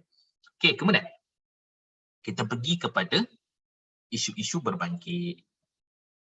Okey. Saya tengok soalan kejap. Tak apa, soalan kita ambil last sekali. Okey, isu-isu berbangkit. Yang pertama, bayar zakat online. Ustaz, bila nak salam? Ada juga orang kata, ada ustaz zakat jawab, ustaz zakat lah, sahabat saya dia kata, tunggu depan komputer, sekejap lagi keluar tangan, salam. Kan masa nak bayar online. Okey, dia sebenarnya isunya orang duk bincang tu ialah akad. Akad ni yang paling penting ialah dalam jual beli. Kan maksudnya dia baru jual beli tu ada pelaburan, ada apa semua. Yang tu penting akad dia. Akad ni akad jual beli ni, akad mudharabah ni, akad apa musyarakah ni, akad itu penting. Itu yang melibatkan kita dengan manusia. Transaksi kita dengan manusia. Adapun zakat ni sebenarnya tak payah akad pun. Sebab syarat zakat ni kita niat dan kita ada benda yang nak dikeluarkan tu dan serah. Okay, kita niat, maksud kita niat bayar zakat, maksudnya kat situ nanti yang bayar online tu kan ada tik, inilah bayaran zakat apa benda semua tu, tik kat situ, kemudian transfer, bayarlah apa ni, guna PFX apa semua tu kan, apa online apa semua tu. So bila dah bayar tu, dikira sebagai telah bayar zakat lah. Dia tak ada akad-akad apa. Cuma ialah orang kita kena salam nilai zakat apa semua tu, boleh tak ada masalah. Kan? Tapi saya tengok pembelajaran ini berlaku waktu PKP. Baru orang tahu rupanya zakat tak payah salam. Baru orang tahu rupanya zakat tak perlu bayar dekat Amir pun tak apa, terus bayar dekat pusat zakat. Bagus juga kan? Itu antara satu benda yang positif lah. Cuma nak bagi tahu, tak perlu kepada akad pun ataupun tak perlu kepada nilai zakat pun tidak jadi masalah. Zakat tu tak sah. Walaupun kita transfer, kita bayar guna online. Ini sendiri Majlis Fatwa Kebangsaan 2019, fatwa wilayah dan juga fatwa-fatwa yang ada di pusat zakat, kajian-kajian dan sebagainya, maka tidak jadi masalah untuk bayar zakat secara online kepada orang-orang yang mana kita nak bayar. Okay, terutama pusat zakat. Okey, kemudian yang kedua, jika suami tidak bayar adakah hutang? Jika isteri halalkan, macam mana? Okey. Dia ada beberapa keadaan. Yang pertama, suami tak mampu. Okey, suami tak mampu. Katalah contoh, suami gaji 900. Isteri gaji 90,000. Kontraktor, kan contoh gitulah kan. Jadi nak tak nak patutnya suami kena keluarkan. Suami kena keluarkan. Apa keadaan sekalipun suami kena keluarkan dia punya zakat tu. Okay. So daripada 900 tu kena keluar lah. Kalau 3 orang, 7 hari RM21. Tengok pula pada beras apa yang dia makan. Itu pun sebab kembali kepada urus. Sebab tu ada orang bayar RM21. Sebab dia hari-hari makan basmati. Hari-hari makan beras panjang tu kan. Dia kena bayar RM21. Sebab makanan itu asasi yang dia biasa makan. Okay, itu makanan asasi yang dia biasa makan. Kan? Kalau ada orang makan harga, sebab tu dia memang pilihan. Yang penting RM7 tu. Kan? Tapi sekarang ni ada alternatif di Selangor di mana dia ada RM7, ada 14, ada 21. Kan? Jadi maksudnya kita tu makan biasanya memang beras tu lah. Sebab kita mungkin dah juga nak jaga kesihatan ke, sebab dia kurang kanji ke apa ke dan sebagainya, tak tahulah kan. Itu daripada sudut perubatan lah. Dia pun makan beras yang harga mahal tu, maksudnya basmati tu. RM21. Tak tahu hari-hari dia suka makan nasi Arab ke, hari buat nasi Arab, tak tahulah kan. Tapi nak ceritanya, beras tu harga RM21. Yang paling afdal, dia keluar RM21. Kan? Bahkan dia pun yang kata wajib ikut makanan asasi yang dia makan. Kalau dia makan beras, tapi dia tak jadi jagung tu. Kalau makan jagung, maksudnya tak payah keluar zakat ke keluar zakat jagung. Tak. Sebab Malaysia memang beras makan. Kan? Daripada kecil-kecil lagi kita diajar dah dengan makan beras. Maksudnya makan kanji kan, dan sebagainya. Jadi dia tak ada jadi isu dekat situ tentang apa ni, cuma ada sikit berbeza. Okey. So jika suami tidak bayar, adakah hutang ataupun jika isteri halalkan? Pertama sekali kewajipan kita sebut tadi, hujahnya, nasnya, dalilnya, suami yang wajib bayar. Okey. Tapi andai katalah isteri yang bayar, isteri kata tak apa abang, saya bayar. Abang tu buatlah belanja-belanja lain kan, belanja bisi minyak kita nak balik raya ke apa, yang zakat fitrah ni sebab sikit pun saya bayar kan, contohnya. Jadi bila minta izin begitu dan suami benarkan dan isteri halalkan, maka selesai zakat tu. Okay? Zakat fitrah tu selesai.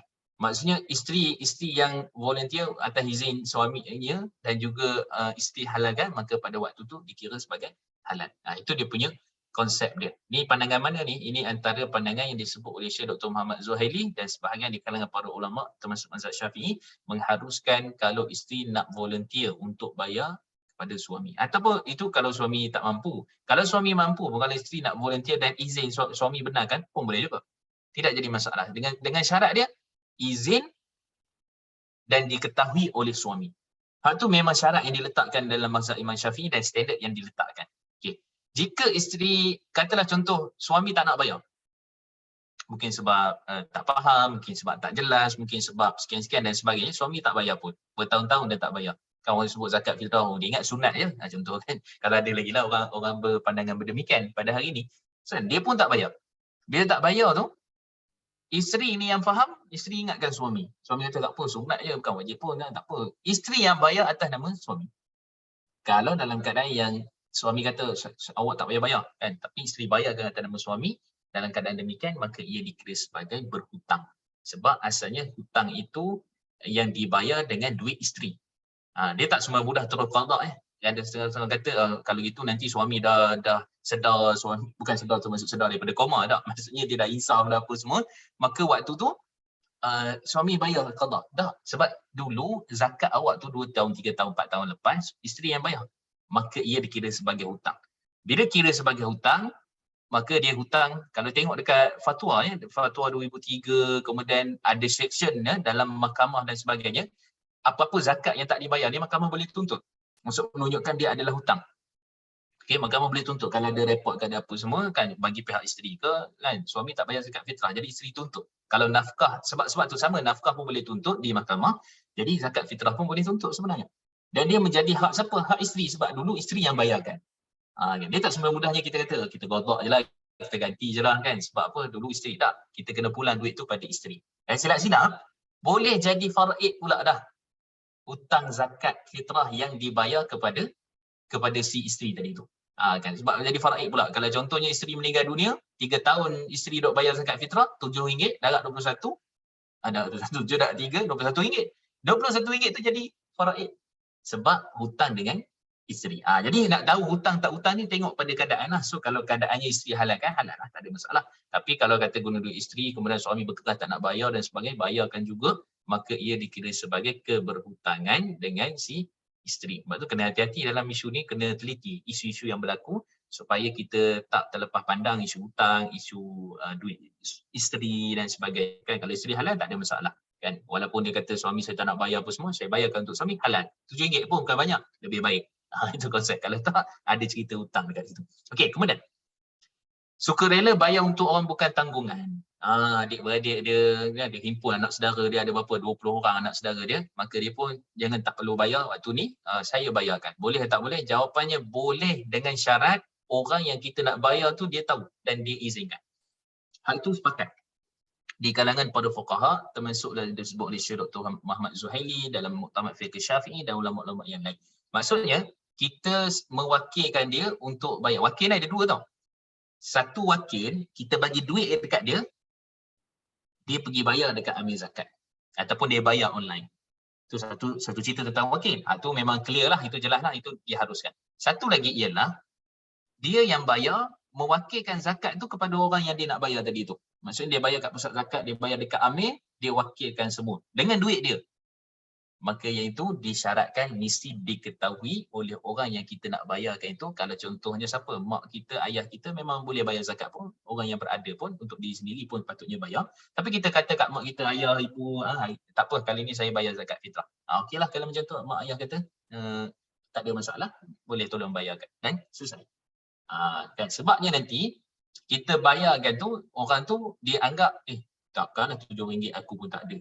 Kan, biar aku bayar sendiri. Kan. Kadang-kadang kita bimbang takut persepsi kemudian isu, dan kalau sebab itu dia jadi tak sah zakat yang kita bayar tu. Memang betul lah tu, maksudnya tidak sah, maksudnya tidak tak sah tu maksudnya ialah tak gugur kewajipan dia membayar zakat. Kan, jadi sebab tu disyaratkan supaya untuk cover benda-benda macam ni, macam Syekh Dr. Muhammad Zuhaili dan sebagainya ulama tadi, untuk dia nyatakan ataupun minta izinnya dengan dia nak membayar zakat yang kita sebutkan tadi tu. Okey, itu dia punya konsep yang kita kena jelas. Okey. Bayar di mana, boleh bayar terus ke kepada asnaf. Hari ni punya polemik, tak hari ni lah, berapa tahun dah. Kalau buat bayar zakat fitrah ni, jiran rumah saya tu sebelah tu miskin, takkanlah saya tak boleh bayar terus zakat fitrah dekat dia. Kan, zakat fitrah dia duk bising. Zakat-zakat dia yang sebelum ni dia tak bayar pun pada tu kan. Zakat RM7 tu dia sibuk. RM7 tu dia beria nak bayar kan. Ada satu family 7 darab berapa, 5, RM35. RM35 tu dah sibuk nak bayar ke jiran dia yang miskin ataupun fakir apa semua tu kan. Okey, sebenarnya bayar terus ni dia isunya ialah, pertama, undang-undang kita kat Malaysia ni, fatwa kita, pusat zakat dan sebagainya telah memfatwakan kena bayar kepada pusat zakat. Okey, yang itu memang tak dinafikan, itu pemerintah kita, uli amri kita yang mana telah menetapkan kena bayar pada pusat zakat. Cuma masalahnya ramai lagi yang tak tahu, bila bayar pusat zakat kita boleh ambil persen tu untuk kita agih sendiri. Yang inilah yang kita kata, saya selalu sebut kalau orang tanya tentang ustaz boleh tak bayar terus, saya kata bayar dulu pada pusat zakat dan kemudian kamu ambil berapa persen tu kamu boleh agih sendiri, bagilah kepada siapa yang kamu rasa asnaf yang cukup syarat-syarat untuk kamu bagi tu. Oh, boleh buat macam tu Ustaz? Ya, saya kata boleh buat macam tu. Memang itulah pun yang ditawarkan oleh pusat zakat kan. Jadi ada bahagian tu boleh kamu ambil dan kamu sendiri boleh agihkan. Terutama zakat-zakat yang besar lah kan, zakat 2-3 ribu kan, 2-3 ribu bayar kat pusat zakat, 1,000 ke 1,500 boleh ambil, kita agih sendiri. Sebab ada orang dia nak ambil tanggungjawab tu, dia nak ambil tanggungjawab agih sendiri, silakan, tak ada masalah.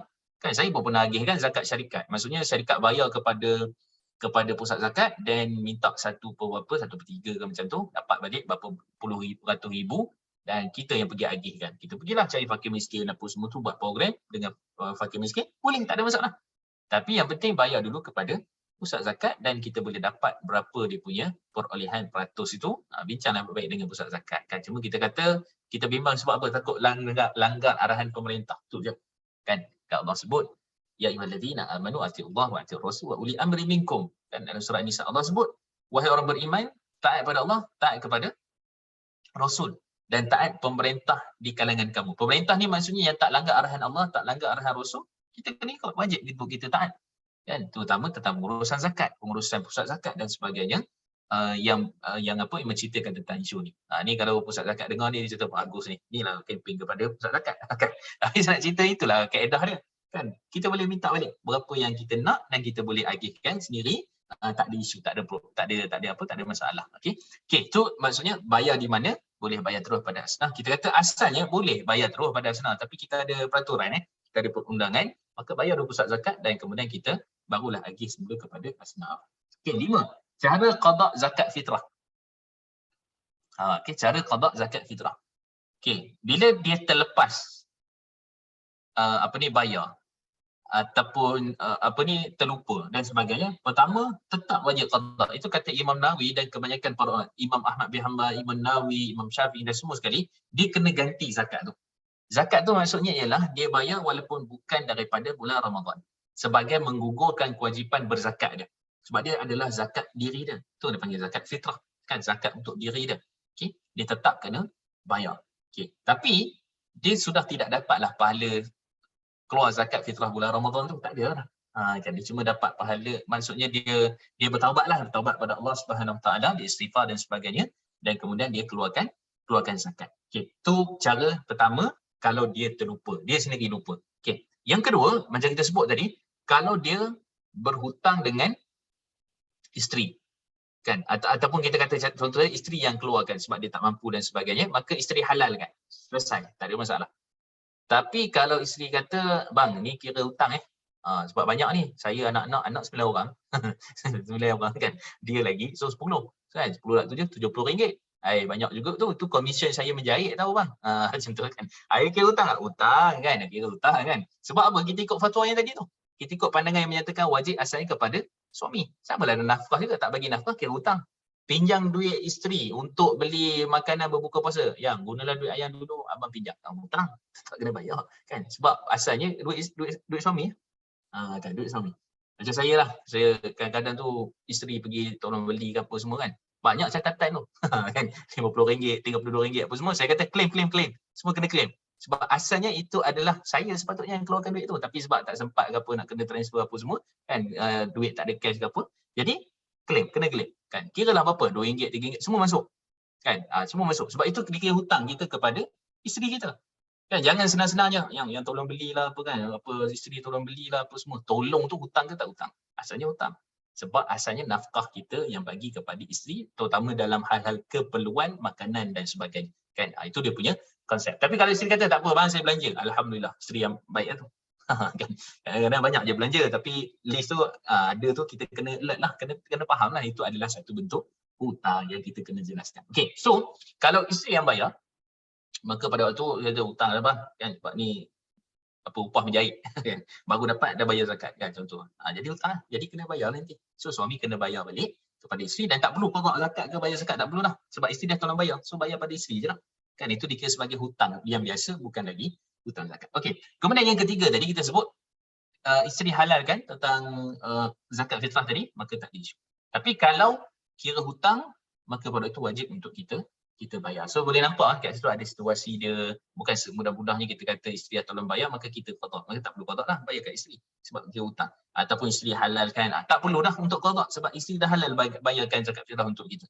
Dan kalau hutang bayar dekat isteri tentang perkara ni. Kena jelas sebab kita ambil pandangan, ambil fatwa, ambil hujah menyatakan bahawa dengan dalil tadi zakat fitrah wajib kepada suami dan di bawah tanggungan si suami. Kan itu majoriti mazhab Syafi'i dan juga sebahagian para ulama lain. Tanpa saya menafikan memang ada pandangan lain menyatakan bahawa tak ada kira qada dah, kalau suami bayar, kalau isteri sendiri yang bayar kira lulus dah. Kan kalau isteri bayar untuk suami pun kira lulus dah. Tak perlu ada hutang, tak perlu ada apa. Yes, memang ada pandangan yang seperti itu. Cuma saya kata kita ambil pada pandangan dan hujah dan ulama-ulama yang saya sebutkan tadi. Okay, itu dia punya konsep dia. Okay, so habislah kita punya perbincangan. Saya tengok banyak juga soalan kita. Okey. So saya pergi kepada persoalan tanggungan kalau tolong bayar untuk orang lain yang bukan dalam tanggungan macam tadi kita sebut dah, dengan syarat izin dia dan dia tahu, dia alert lah, dia faham yang kita nak bayarkan untuk dia. Sebab nanti takut juga jadi redundant zakat tu, dia bayar kita pun bayar. Kan itu pun satu. Sebenarnya bagus macam tu. Tapi untuk jadikan sah tak sah, itu perbincangan dia. Okay, yang kita bayar jadikan sah ataupun tak sah, maka kita kata dalam mazhab Syafi'i disebut Syekh Dr. Muhammad Zuhaili dan sebahagian ulama lain menyatakan mesti dengan izin. Okey. Abang bayarkanlah untuk adik-adik, ambil tanggungjawab bapa. Boleh ke ustaz? Okey. Kalau wanita bolehkah bayar zakat fitrah? Kalau bayar online boleh ke? Sebab sekarang banyak boleh bayar online atau lebih bagus bayar bersemuka. Okey. Abang bayarkan untuk adik-adik, ambil tanggungjawab. Kalau ambil tanggungjawab bapa, contohnya bapa tak sihat kan ataupun lumpuh dan tak boleh bekerja dan sebagainya, abang yang jadi tanggungjawab, yes. Jadi abang yang akan bayarkan untuk adik-adik lah. Okay? Sebab secara umumnya dia boleh berpindah, tanggungjawab tu dia boleh berpindah kepada siapa. So abang boleh wakilkan dan mudah je sebenarnya, dia jadi macam semua tahu yang abang akan bayarkan, maka pada waktu selesai. Okay? Itu dia punya konsep. Kalau wanita bolehkan bayar zakat fitrah, kalau bayar online boleh. Okey, boleh. Wanita boleh bayar zakat fitrah. Dia wakilkan lah. Kan, abang tak sempat lah. Nak buka online pun tak sempat. Saya sibuk sangat kerja. Meeting sana sini. Kan. Ayah tolong bayarkan. Nah, RM50 kan contohnya kan. Jadi kita pun tolong bayarkan suami. Wakil. Kan? Boleh. Tak ada masalah. Okay. Sama juga macam sembelihan. Ramai orang ingat sembelihan tu lelaki je yang sembelih. Nak sembelih lembu, sembelih kerbau, sembelih anak. Perempuan pun boleh sembelih. Tak ada masalah. Sama juga tentang isu bayar zakat. Okey, cuma suami wakilkanlah kepada isteri. Ustaz, soalan ni berkenaan dengan dia nak sulung. Dia nak sulung, dia ada apa tu adik lelaki lah semua tu kan. Sebab dia nak ambil tanggungjawab tu untuk adik-adik yang belum kahwin lagi tu. Mak dia dengan bapak dia tak ada dah kan. So yang ni dia nak ambil tanggungjawab tu sebab dia yang sulung. Adik-adik dia bekerja ke ataupun masih belajar? Ada yang sekolah, ada yang bekerja. Yang bekerja tu dia tak wajib tanggung. Okay. Kalau dia nak ambil sebagai tanggungan, dia tak wajib. Sebab adik-adik yang dah ada pendapatan kerja, dia dah kena wajib bayar sendiri. Melainkan kalau dia yang sekolah tu, ya kalau dia ambil tanggungjawab. Sebab tu di bawah tanggungan dia. Okay? Yang sekolah tu di bawah tanggungan dia, maka dia boleh ambil tanggungan dan wajib untuk dia bayar keluarkan zakat fitrah untuk adik-adik dia yang bersekolah. Tapi adik-adik dia yang bekerja tu, dia kena minta izin. Sebab asalnya, mereka semua dah berkewajipan untuk keluar sendiri. Walaupun belum kahwin. Itu dia punya asal dia. Jadi kita kata kalau dia nak keluarkan juga sebagai dia sekali lah random lah ambil tanggungan dia, maka dia kena minta izin pada suatu orang, dua orang yang bekerja tu, yang tak sekolah tu tak payah minta izin lah sebab tu memang di bawah tanggungan dia. Okey, itu konsep dia. So, kita ambil pada fatwa dan pandangan yang kita sebutkan awal-awal tadi. Okey, so zakat fitrah kalau bayar online boleh ke? Sebab sekarang boleh, tak ada masalah online. Dia ada sebut tu berapa orang, berapa jumlah dan sebagainya, maka boleh bayar online. Ataupun lebih bagus bersemuka, sebenarnya online pun sama, bersemuka pun sama. Tak ada mana-mana kelebihan, yang penting kita membayar lah. Kan? Jadi apa kelebihan online ni? Dia last minute apa semua boleh selesai online. Tapi kalau nak kita mesti nak kata nak kena jumpa amir semua, tak ada masalah. Tapi jangan anggap jumpa amir tu lebih sunnah, lebih bagus. Kalau kita sebab zaman Nabi, zaman sahabat apa semua tu lebih bagus begitu. It's okay kalau kata lebih bagus. Tapi kalau kata lebih sunnah, sebenarnya yang penting adalah membayar tu. Itu dia punya konsep, tak kira sama ada online ataupun secara yang kita sebutkan tadi. Bukan syarat-syarat zakat walaupun tak ada akad. Okey, boleh ke bayar zakat fitrah lebih daripada satu kali? Boleh. Atau kita pergi dekat amir, kita bayar online tu kita bayar lebih. Kita patutnya katalah contohnya RM90. Tapi kita cukupkan 100. Kan kita cukupkan 100. Tapi syaratnya kalau kita bayar online, kita cukupkan 100, dia dikira zakat, yes dikira zakat lah, kita bayar lebih. Tapi sebenarnya sebahagian pusat zakat dia tak kategorikan dia sebagai zakat sebab kewajipan zakatnya ada bilangan dia, ada RM dia. Yang itu dikira sedekah. Dan sedekah itu termasuk kepada pusat zakat juga akan agihkan. Itu dia punya konsep dia lah. Okey, tapi kalau kita bayar kepada amin, kita bayar lebih pun boleh juga. Cuma jangan bagi lebih tu dekat amin. Contohnya macam mana? Kita bayar zakat tu katalah contoh RM90. Tapi kita kata ada duit 100. So zakat yang wajib RM90. Lepas tu kita kata dekat Amir, RM10 ni Amir ambil lah, sedekah kat Amir. Amir zakat tak boleh ambil. Sebab larangan tegas daripada hadis Nabi SAW ketika mana sebahagian sahabat, Sayyidina Muaz dan beberapa orang sahabat yang lain diutuskan ke Yaman. Bila mana Nabi dapat tahu, ada sebahagian sahabat, dalam riwayat Imam Muslim, hadis sahih, ketika mana Nabi dapat tahu, sahabat tu kelik zakat, bawa balik dan kemudian pada waktu tu Nabi tanya, ni macam mana boleh ada lebih ni? Dia pun kata, ya Rasulullah, yang ni bayaran zakat, yang ni untuk saya, orang sedekah. Nabi terus tanya kat dia, kalau kau duduk rumah, kau dapat tak orang sedekah ni?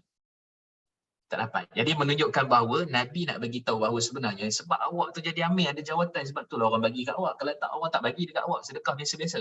Kan? Jadi kita kata, sebab itu di wilayah, di Selangor, secara umumnya dalam fatwa mereka tak membenarkan untuk bagi lebih itu kepada amir. Amir kena masukkan kepada pusat zakat kalau bagi lebih. Tak boleh dalam konsep amir sendiri. Itu dia punya konsep. Okey. Kemudian mana lebih afdal sama ada membayar zakat fitrah di tempat bekerja atau di tempat tinggal? Tempat bekerja. Tempat bekerja. Tapi pelik juga kan sebab ada orang tinggal Selangor, kerja dekat KL. Okay. Kan? Ada orang kerja di KL. Tinggal di KL, kerja dekat Selangor. Okey, dalam ruang lingkup yang sama ni, maksudnya dalam Selangor ada KL, dalam KL ada Selangor. Disekalikan, tak ada masalah. Dia boleh tempat kerja, dia boleh tempat tinggal. Tak ada masalah. Sebab dia dalam ruang lingkup yang hampir sama. KL dengan Selangor ni dia luar dalam macam tu je. Itu dia punya konsep. Tapi, kalau dia kata tempat tinggal dia tu adalah di mana? Katalah contoh di Seremban. Oh, jauh lah tu keluar pada KL pun semua. Tempat kerja KL. Ada je orang tinggal kat Kuantan, dekat Bentong kan, kerja kat sini. Kita kata paling afdal adalah tempat bekerja kerana di situ dia mencari rezeki.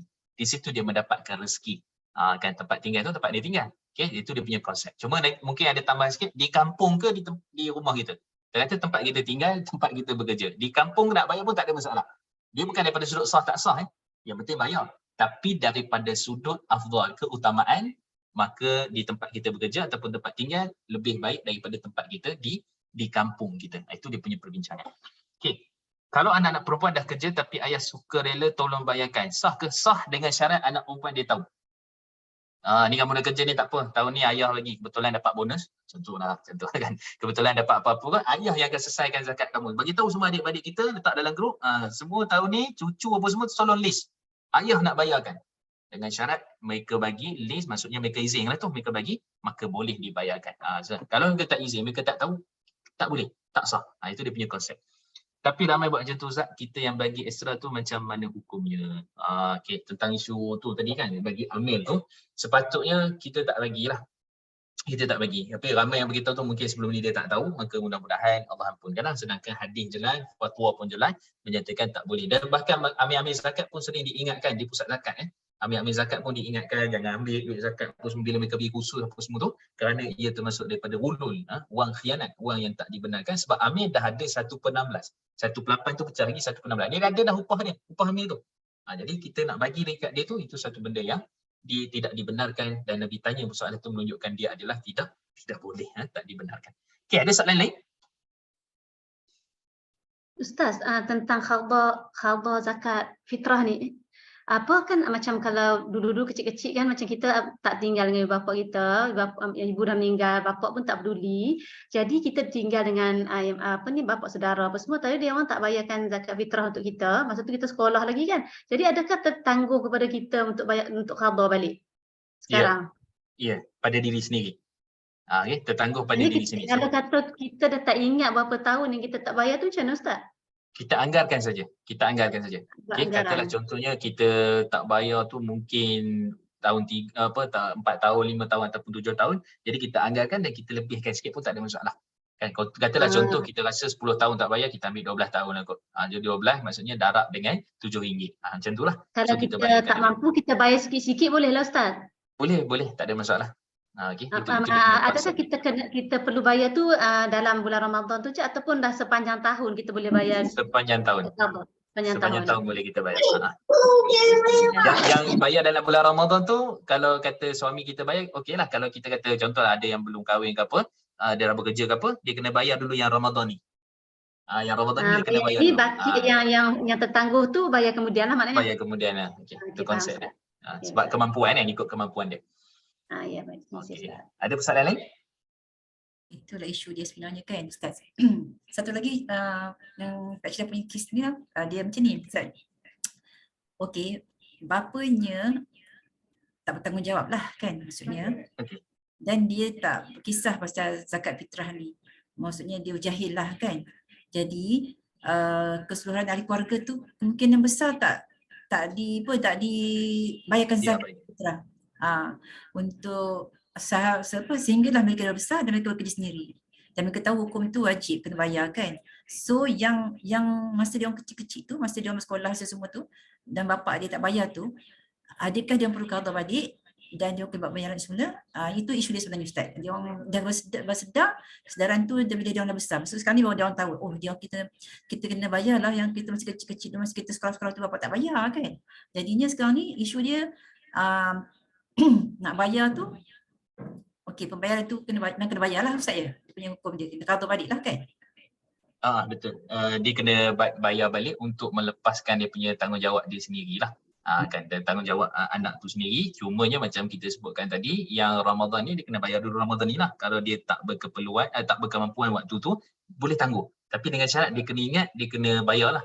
Itu sebab dia dah jadi macam kewajipan untuk diri dia sendiri lah. Kan, walaupun asalnya dia kembali kepada yang menanggung dia. Kan, menanggung dia yang pada asalnya, tapi disebabkan dalam keadaan kecuaian, mungkin tak tahu, baru sekarang kesedaran dan sebagainya, maka dia cuba untuk qada dan gantikan untuk diri dia sendiri. Kan, untuk diri dia sendiri. Jadi dalam keadaan macam tu, kalau dia mampu dia habiskan teruslah. Sebab kalau 7, katalah contoh 10 tahun, 710, RM70 contohnya kan. Jadi kalau dia mampu, it's okay, RM70 terus dia bayar dan masuk yang tahun ni punya RM77. Contohnya gitu kan. Tapi kalau dia tak mampu juga, maksudnya RM7 untuk tahun ni. Yang lain tu kita boleh, sebab dia dah tak terikat dengan waktu dah. Yang tu dah lepas dah. Dia terikat pada waktu, yang penting wajib. Kalau dapat segera, kita segerakan. Tapi kalau kita tak mampu, maka pada waktu yang kita mampu. Itu konsep dia. Wallahualam. Kita bayar dekat pejabat zakat lah Ustaz ya? Kita bayar kat pejabat zakat. Itu lebih apa? Memang pejabat zakat selalu ingatkan, jangan lupa kalau zakat terlupa boleh bayar kat pejabat zakat, boleh online, tak ada masalah. Macam Kak Liza punya kes tadi lah kan, kita boleh bayar sikit-sikit lah, maksudnya kalau kita tak mampu, maksudnya kan yelah masa mungkin macam ada keluarga tu dia senang, ada keluarga tu yang biasa-biasa tapi dia dah tahu hukum hakam tu dia nak bayar jugalah, tapi tapi hukum hutang is tetap hutang lah kan, dia kena Betul. dengan Allah, tapi walaupun dia paksa sikit-sikit pun tak apa kan, sekiranya berlaku kematian dalam semasa dia berhutang tu, macam mana? Maksudnya orang lain pula kena sambung dia punya hutang tu, Ustaz ya? Tengok kalau dia ada tinggalkan harta pusaka daripada harta pusaka. Apa-apalah yang bernilai mungkin yang ditinggalkan, mungkin ada emas sikit, satu tas ke apa dan sebagainya, itu tak dibagikan harta pusaka, dilansaikan dulu hutang dia. Sebab apa? Nabi sebut fadainullahu ahaqqu an yuqda dalam hadis sahih, dan hutang Allah lebih layak untuk dia bayar daripada agihan dan sebagainya. Tapi kalau dia tak mampu juga pada waktu tu, kalau ada ahli waris yang sanggup untuk melansaikan itu, macam fidyah contohnya kan, macam yang lain-lain dan sebagainya, maka boleh untuk ahli waris lansaikan hutang-hutang yang mana ditinggalkan oleh si mati, itulah hutang zakat fitrah tadi. Wallahu a'lam. Ustaz, maknanya masa kita nak bayar tu kita kena sebut qadha zakat. Kita kena sebut ke qadha? Kalau sebenarnya secara asalnya tak perlu pun. Sebab kita bukan syarat sah untuk menyatakan kita kena sebut qadha zakat tu. Cuma kita kata bila kita bayar tu, dah kira zakat tu dah okey. Tapi kalau nak mention pada tu pun tak ada masalah. Kan ni dulu saya teringat, terlupa apa benda semua kan zaman-zaman dulu. So kita pun kata inilah RM70 saya qadha zakat dan sebagainya. It's okay juga kalau sebut. Tapi tak jadi, dia bukan maksudnya tertunainya tu kita kena sebut qadha. Tak. Tertunainya tu kena sebut. Maksudnya bayar tu dah kira kita dah melansaikan hutang zakat kita. Allah. Okey, ada soalan lain ni? Terima kasih Ustaz. Assalamualaikum. Wassalamualaikum warahmatullahi. Ya. Saya nak tanya sebab macam grup saya ni selalu buat kutipan untuk buat projek-projek, umpamanya di Sempurna di mana kan yang perlukan pusat pembelajaran dan sebagainya.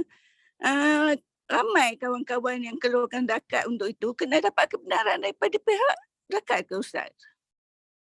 Yang bagi zakat ke puan punya NGO lah, kita anggap NGO lah kan?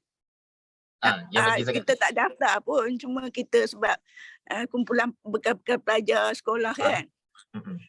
Kita memang dari masa ke semasa kita buat pungutan untuk projek-projek macam ni dan ramai juga yang keluarkan zakat. Okey, pada asalnya itu dah kategori sebagai asnaf dah. Okey, pada asnaf dah, maksudnya yang bagi dekat Sempurna kan, program-program berkait dengan apa, dengan asnaf fakir miskin ataupun nak bantu sudut agama apa, dia masuk dah fisabilillah, Ibnu Sabil tu kira zakat tu dah sah dah. Tidak jadi isu daripada sudut pengagihan dia. Cuma je kita kata dokumentasi itulah. Kan dokumentasi dia punya hitam putihnya tu, itulah memerlukan kepada zakat negeri. Jadi saya showkan kalau selepas ini, yang lepas ni tak apalah. Yang selepas ni, kalau kata dia nak bayar zakat berapa sekian-sekian, dia bagi tahu pada pusat zakat, ni zakat sekian-sekian, kan dia ambil tu dan dia boleh serahkan berapa bahagian tu kepada puan untuk diagihkan kepada di Sabah dan sebagainya. Itu lebih baik sebab dia lebih dokumentasi, kan lebih jelas bayaran zakat tu dan kemudian diagihkan kepada yang sepatutnya. Itulah konsep dia. Tapi kalau terus direct tu is okey. Cuma dokumentasi lah. Cuma dia punya pengurusannya. Itu yang ada sikit isunya dekat situ. Wallah. Jazakallah. Jika kita keluarkan zakat, simpanan, perlukah kita lafaz kita keluarkan zakat simpanan atau tak perlu lafaz? Secara umumnya, pada perkataan itu, sebahagian ulama mensyaratkan. Sebab apa zakat yang kita keluarkan? Sebab tu kita kata zakat fitrah. Kan? Sebab tu kita kata zakat simpanan, sebab tu kita kata ni zakat saham, ini zakat sekian-sekian. Tapi sebenarnya, secara umumnya, bila kita kata zakat tu okey dah. So saya keluarkan contohnya, simpanan, kita keluar 25%. So kita pun transfer. Dia boleh transfer juga dekat apa Selangor dan KL dan sebagainya. Kita transfer. Adakah telah sah? Ya, sah dah tu. Sebab kita dah transfer tanpa kita sebut sekian-sekian. Tapi kalau tengok dekat cara online tu, dia akan bagi tahu tu zakat apa yang nak bayar. Okay, kita pun klik, ni zakat fitrah. Okey, ni zakat simpanan, ni zakat apa. Maka sebenarnya yang bagi tahu tu lebih baik. Supaya kita jelas apa yang kita bayar, apa yang kita nak keluarkan zakat tu daripada apa, daripada sumber apa ataupun daripada pendapatan apa. Itu dia punya tu lebih jelas. Tapi kalau tak sebut kira okey dah. Cuma sebut lebih afdal sebab kita ada kategori-kategori dia. Wallahu a'lam. Okey. Ustaz, kelas-kelas kita ni juga kan terima wang zakat tau Ustaz? Boleh Ustaz ya? Oh, okey. Majlis ilmu, pengurusan dan sebagainya, dia termasuk daripada perkara yang boleh dibenarkan. Cuma macam tadi lah saya sebutkan tadi, lebih baik yang nak bayar tu kira pusat zakat dan balance tu diambil baru bagi. Itu lebih baik lah. Okay, itu lebih utama sebab kita nak documentation, kita nak tahu ada rekodnya dan sebagainya, lebih baik. Okay. Okay, Ustaz faham Ustaz, terima kasih. Okey, kita berhenti dulu kat sini insya-Allah. Nanti kita sambung lepas Ramadan, kita tengok topik-topik yang lain insya-Allah, apa-apa yang boleh kita bincangkan lagi. Okey, terima kasih pada semua, pada Kak Liza, pada Assalamualaikum. Boleh tak nak tanya satu? Okey, silakan. Okey, Ustaz macam ni, contohnya kalau kita tak bekerja, okey, tapi suami memang akan bagi kita duit untuk belanja kita lah kan. Kadang-kadang duit tu macam lebih lah kan. Kalau kita sendiri rasa, boleh ke kalau kita sendiri nak keluarkan zakat tu kira macam zakat pendapatan? Boleh ke Ustaz? Okey, kalau dia lebih tu bagi saya sikit pun okey juga sebenarnya. Okey, good one. Okey, dia sebenarnya gini. Setiap yang kita dapat tu kita simpan. So kita simpan. Dia ada dua cara tu. Kaedah di wilayah di Selangor ni, setiap yang suami bagi bulanan contoh bagi tengok lebih daripada nisab zakatnya, maka pada waktu kita boleh keluar terus yang kita dah belanja apa semua, adalah belanja sikit apa semua tu, kita boleh keluar terus 2.5. Maksudnya yang penting yang suami bagi, katalah contoh bagi-bagi banyak juga, katalah contoh 25,000, 30,000 contohlah, kita keluar zakat. Boleh tak? Boleh. So kita keluar terus daripada 30 tu untuk darat 25% dapat berapa atau figure kita keluarkan. Dikira sebagai simpanan kita ataupun pendapatan kita pun sebenarnya, ataupun sebenarnya simpanan lah. Kan kita simpan tu, maka kita boleh keluarkan. Itu satu kaedah. Maksudnya dapat semua terus, berapa tu kita terus kira tahun. Kira tahun, okey, tahun ni ada 20,000, tahun ni ada 25,000. Terus 2.5% keluarkan zakat sendiri. Itu satu keadaan. Keadaan kedua, kita dah tolak. Katalah contohnya suami bagi, kita nak beli apa-apa kan, terus tolak apa semua yang kita dah beli apa semua tu, tinggallah berapa contohnya. So kita tolak daripada yang telah pun disucikan. Maksudnya yang telah kita tolak perbelanjaan apa semua tu, katalah contoh tinggal 20 berapa ke dan sebagainya, terus ada 25%. So ada dua keadaan. So kena keluar zakat, yes, sebab dia dikira sebagai kita simpan, sebagai benda yang kita dapat dan kemudian kita keluarkan zakat. Adakah dikategorikan pendapatan ataupun simpanan? Sebenarnya kalau suami bagi tu dia bukan pendapatan lah, dia kira sebagai simpanan lah, kita simpan duit tu. So kategorinya itu boleh dikatakan sebagai simpanan. So kena keluar zakat, yes, boleh keluarkan zakat, sama ada peratus semua sekali terus 25% ataupun dah tolak-tolak benda lain yang kita dah guna apa semua baru keluarkan zakat pun boleh. Dua kaedah tu pun tak ada isu. Wallahualam. Ustaz, Alhamdulillah. Masa pun elok ranai seminit lagi. Jazakallah khair Ustaz. Terima kasih. Semoga insya-Allah kita semua bertemu Lailatul Qadar Ustaz. Amin Jadi insya-Allah. alhamdulillah kita akhiri dengan tasbih kafarah. Subhanallah wa bihamdika asyhadu an la ilaha illa anta astaghfiruka wa atubu ilaik. Wassallallahu ala nabiyyina Muhammad wa ala alihi wa sahbihi ajma'in walhamdulillahi rabbil alamin. Wassalamualaikum warahmatullahi wabarakatuh. Terima kasih Ustaz. Terima kasih semua. Terima kasih semua. Terima kasih. Terima kasih Ustaz. Okey, terima kasih semua. InsyaAllah kita jumpa. InsyaAllah kalau tak ada parah, kita akan sambung sesi revision Ruh Ramadan melalui rakaman Ustaz Endang lah. Kalau tak ada apa arah melintang lah ya. Tapi siapa yang ada pagi ni, insyaAllah tengah petang esok lah kita start bulan kedua. 2:30 macam tu ya sahabat-sahabat semua. So dengan itu insyaAllah persoalan kita terungkai dah Liza kan. Banyak nak tanya sebab kita tak tahu macam benda baru. Macam saya tak tahu juga kalau kata bab qada zakat fitrah tu kan, tak tahu. Memang tak tahulah. Tapi sebenarnya kan ramai je, walaupun sampai sekarang ni pun ramai je orang lelaki yang tak report kan, bab-bab macam ni. Betul. Anak-anak tu bila dah besar tu, anak-anak dia betul pula jenis yang pada dibesarkan dalam suasana yang apa, suasana westernized apa semua ke apa kan, jadi dia orang tak bila dah mungkin orang dia tahu dia pun dia pernah hutang lah pasal bab ni kan. Okey, tak apa, jumpa lagi insyaAllah esok. Terima kasih semua. Dengan itu, terima kasih. Sama dengan lepas Assalamualaikum warahmatullahi wabarakatuh. Waalaikumsalam warahmatullahi wabarakatuh. Waalaikumsalam warahmatullahi. Terima kasih Kak Mida. Interesting. Boleh repeat ke rakaman ni kan? Siapa-siapa yang ada masalah. Terima kasih Syida. Sama Kak Mida. InsyaAllah jumpa lagi ya. Assalamualaikum. Assalamualaikum.